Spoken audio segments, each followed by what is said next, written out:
Something we always need to remember about God and his character is that he will continue, and I mean continue, to preserve you until your time has come, okay?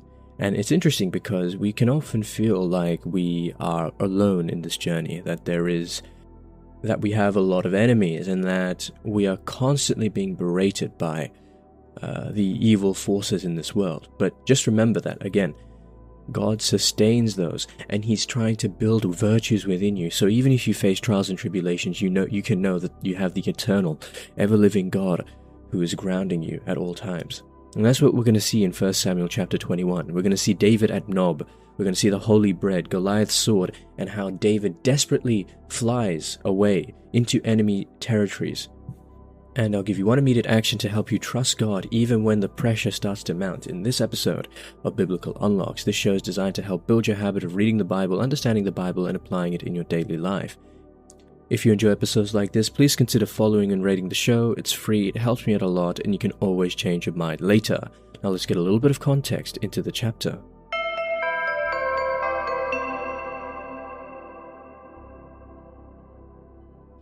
So 1 Samuel chapter 21 follows David's escape from Saul, and we're going to see him first at Nob, and there he's going to receive the consecrated bread and Goliath's sword from Ahimelech, the priest. Then David is going to flee to Gath, where he then becomes afraid of Achish and pretends to be mad so that he can escape. So it's a chapter where we see a lot of vulnerability. We see David running a lot, but God is going to preserve David through both the priests that he encounters and also through his escape, and God is still sustaining him through his exile even though he's not king yet. And perhaps David might think during this entire process, what is God doing? Why am I having to flee? Why am I always in danger?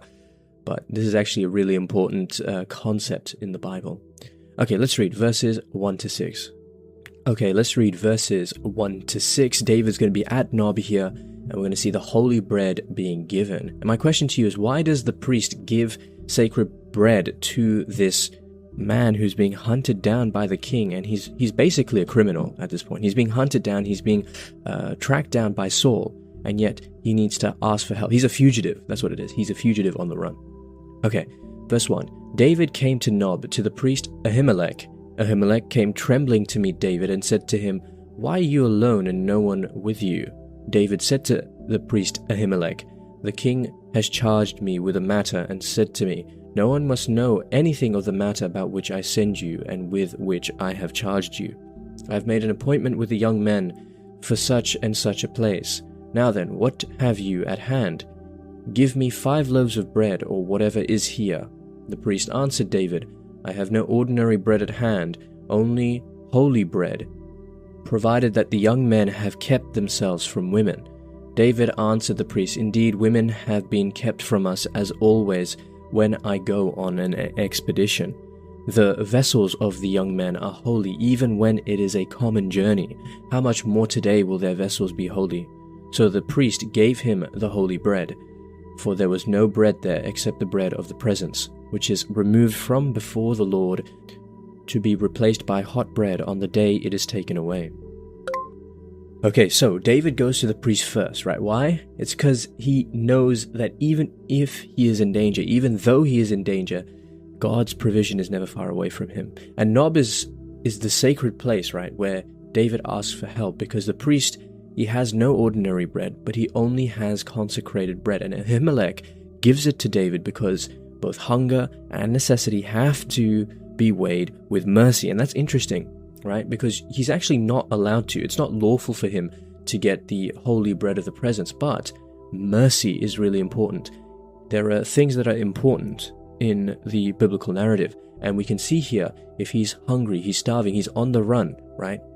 The priest recognizes that, these sacred things, they're not meant to be used coldly against the people who are in need, but rather to have mercy, because mercy reflects the actual heart of God.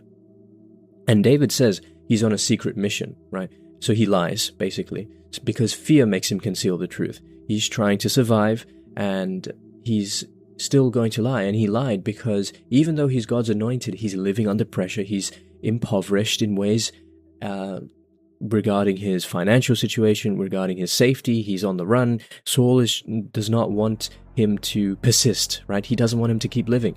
He wants to hunt him down, and yet he sometimes will fall short, right? He sometimes will lie about things, and that's because he's under pressure. But God is going to continue preserving him regardless. And the priest was actually willing to help him. Ahimelech was actually willing to help David in his time of need, and he treats the situation like pastoral mercy. He asks about the men with David, and he does not refuse to help him, because the priest acts like a covenant. He acts with the heart of God in this case, which is the heart of mercy, and that's the important thing. It helps lives, especially lives that are in need. Okay, let's read verses 7 to 9. We're going to see Doeg the Edomite, and Goliath's sword is going to be given. And my question to you is, why is the sword of David's greatest enemy now in his hands? Verse 7. Now a certain man of the servants of Saul was there that day, detained before the Lord. His name was Doeg the Edomite, the chief of Saul's shepherds. David said to Ahimelech, "Is there no spear or sword here with you? I did not bring my sword or my weapons with me, because the king's business required haste." The priest said, "The sword of Goliath the Philistine, whom you killed in the valley of Elah, is here, wrapped in a cloth behind the ephod. If you will take that, take it, for there is none here except that one." David said, "There is none like it. Give it to me."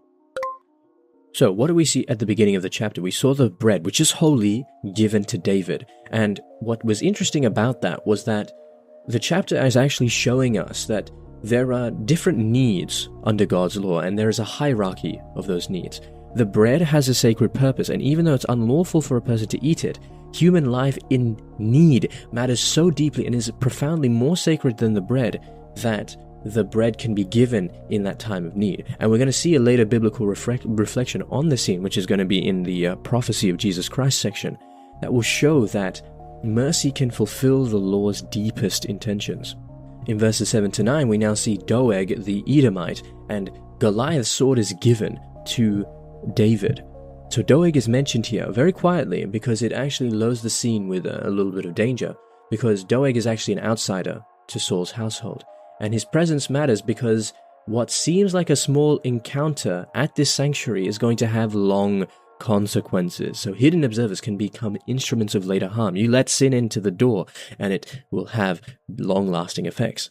The second thing is Goliath's sword is at the sanctuary, because God's past deliverance has left a visible memorial sign, basically, because the sword that once belonged to the giant now belongs to David, because it becomes a sign of God's help. God's help, God's providence, God's mighty works were the only reason that David was able to kill Goliath.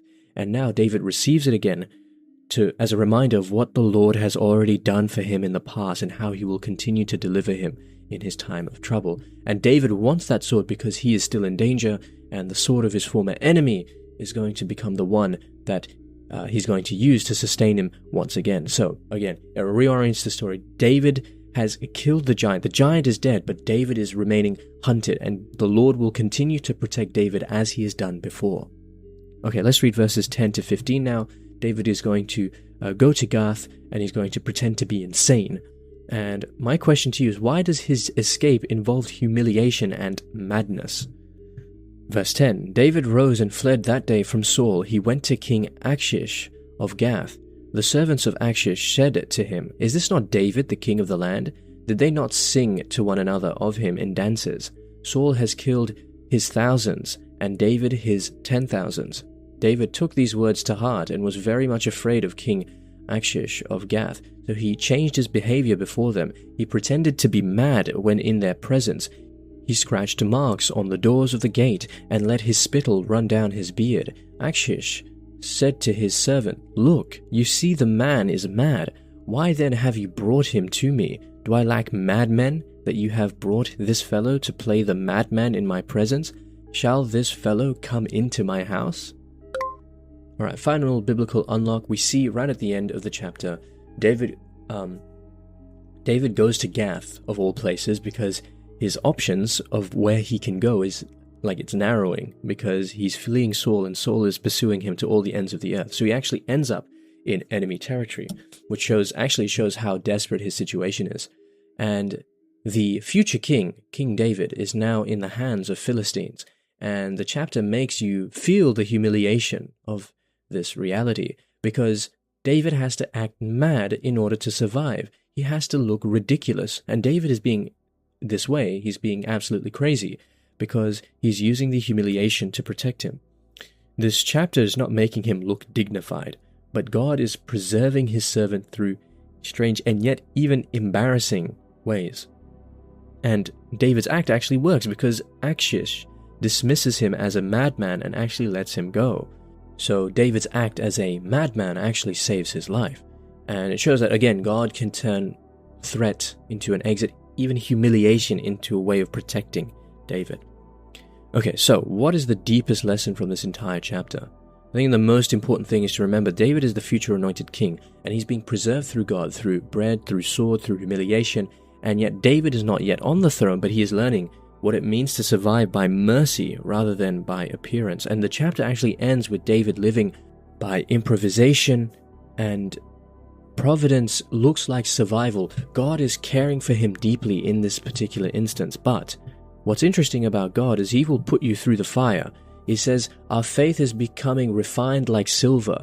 A silversmith knows when the silver is ready when he can see his own reflection in it, and the silversmith will put the silver in the hottest part of the flame until he's ready. But the silversmith will look at it non-stop. So that should give us comfort, knowing that God will put us in the hottest part of the flame, but he will never take his eyes off us until we are ready.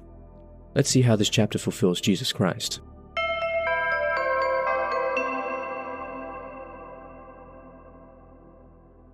Not often do we get a Bible study from Jesus himself, but this is one of the few instances where we do, because 1 Samuel chapter 21 actually shows David as the hunted, anointed one who's sustained by bread and given the sword of victory, and he's preserved through humiliation. And in Christ, this exact pattern comes to its fullest meaning, because Jesus is the true anointed king. He's hungry, he's rejected, he's misunderstood, and yet he is kept by the Father until his appointed hour. The holy bread scene and the fleeing David point toward the greatest son of David, who becomes the bread of life and the suffering servant who saves through his weakness. The reason why I said we get a Bible study about 1 Samuel chapter 21 from Jesus is because in Matthew chapter 12 verse 3-4 we read, he said to them, have you not read what David did when he and his companions were hungry, how he entered the house of God, and they ate the bread of the presence, which it was not lawful for him or his companions to eat, but only for the priests? Or have you not read in the law that on the Sabbath the priests in the temple break the Sabbath, and yet are guiltless? I tell you, something greater than the temple is here. But if you had known what this means, I desire mercy and not sacrifice, you would not have condemned the guiltless, for the Son of Man is Lord of the Sabbath. So what's the meaning of this? It's all about mercy over legalism, because Jesus emphasizes that the moral law is about caring for those who are genuinely in need, and this is more important than ceremonial or ritual law. That's the first thing. The second thing, the Son of Man establishes his authority in this particular instance, that he is the one who can truly interpret the intent of the Sabbath, which was originally designed to bring rest and relief to people and not burdens on people. And he is the son of David, right? And he draws a parallel between himself and David because he is the true king.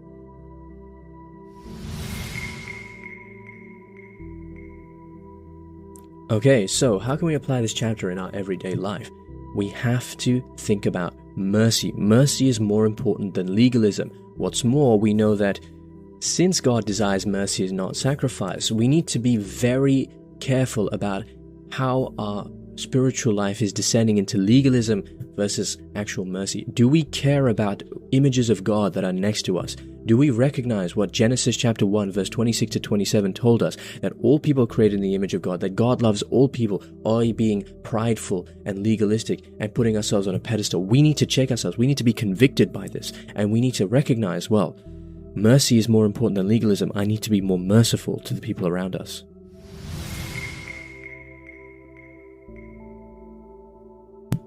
Alright, so we learned that David reaches Nob as a hungry fugitive and he receives the priestly mercy, and that the holy bread, it shows that divine law or the legalistic aspects of the law are not meant to crush the needy, but rather sustain the needy, and that God sustains his anointed in exile through very unexpected means.